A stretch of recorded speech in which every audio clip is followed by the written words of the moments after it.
இந்த காலத்துல முதலாளிக்கு தான் கஷ்டம். தொழிலாளிலாம் ஜாம் ஜாம்னு சந்தோஷமா இருக்கிறான்.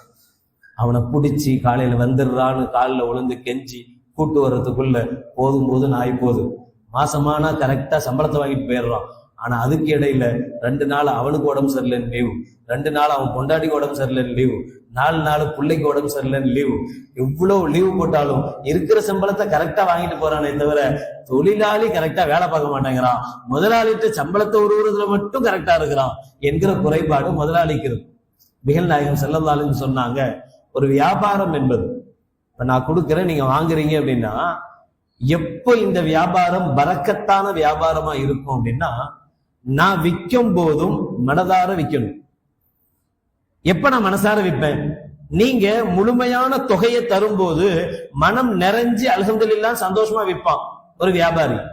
இல்ல கொஞ்சம் அடிமாட்டு விலைக்கு வந்து வாங்கும் போது என்ன செய்யறது, பொருள் போய் தொலையணுமே அப்படிங்கிறதுனால வெறுத்து போய் விற்பான். ஒரு விற்பனை, ஒரு வியாபாரி ஒரு பொருளை வெறுத்து போய் வித்தா, நாம அதை அடிச்சு அடிச்சு அடிமாட்டு விலைக்கு வாங்கிட்டோம், சந்தோஷப்படுவோம். அவன்லாம் வாங்க முடியாது, நாம இவ்வளவு கம்மியா வாங்கிட்டோம் அப்படின்னு நாம நினைச்சிருப்போம். ஆனா வித்த வியாபாரி சந்தோஷமா நம்மள்ட்ட விக்கலன்னா வாங்கிய இந்த பொருள்ல பரக்கத்து இருக்காது. ஒருத்த வாங்கிட்டு போறான் நம்மள்ட்ட இருந்து, வாங்கக்கூடியவன் நம்மள்ட்ட இருந்து சந்தோஷமா வாங்கிட்டு போகணும்.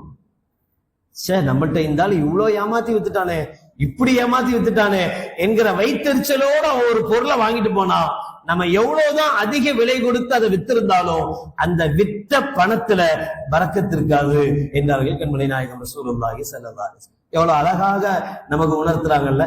அதே மாதிரிதான் ஒரு தொழிலாளி, ஒரு வேலைக்காரரு ஒரு முதலாளிட்ட வேலை செய்யும் போது இவர் வாங்குற சம்பளம் சாதாரணமா நம்ம சொல்லுவோம், டேய் உனக்கெல்லாம் வாங்குற சம்பளம் செமிக்காதுடா அப்படிம்போம். நீ வாங்குற சம்பளத்துக்கு செரிக்காதுடா, நீ அப்படியே வேலை செய்யற, வாங்குற சம்பளத்துக்கு வேலை செய்யறியான்னு கேட்போம்ல. அப்ப செரிக்கணும்டா. வாங்கின சம்பளம் நமக்கு ஹலால் ஆகணும் அப்படின்னா என்ன சம்பளம் வாங்கணுமோ அதற்கு தகுந்த ஊழியத்தை, அதற்கு தகுந்த உழைப்பை கொடுக்கணும். கொடுத்தாதான் நாம பெற்ற இந்த சம்பளத்துல, இந்த பணத்துல பரக்கத்து இருக்கும். அதே போல ஒரு முதலாளி தன்னுடைய தொழிலாளி மனம் குளிரும் விதத்துல அவரை சந்தோஷப்படுத்தி அவருக்குண்டான பணங்காசுகளை கொடுத்தாதான் இவருக்கு நடந்த வேலை இவருக்கு சாதகமான வேலையாக, பரக்கத்தான வேலையாக இருக்கும். 2 பேரும், முதலாளி தான் தொழிலாளிக்கு நல்லது செய்யணும்னு நினைக்கணும், தொழிலாளி முதலாளிக்கு நல்லது செய்யணும்னு நினைக்கணும். 2 பேரும் சந்தோஷமாக எப்போ வேலை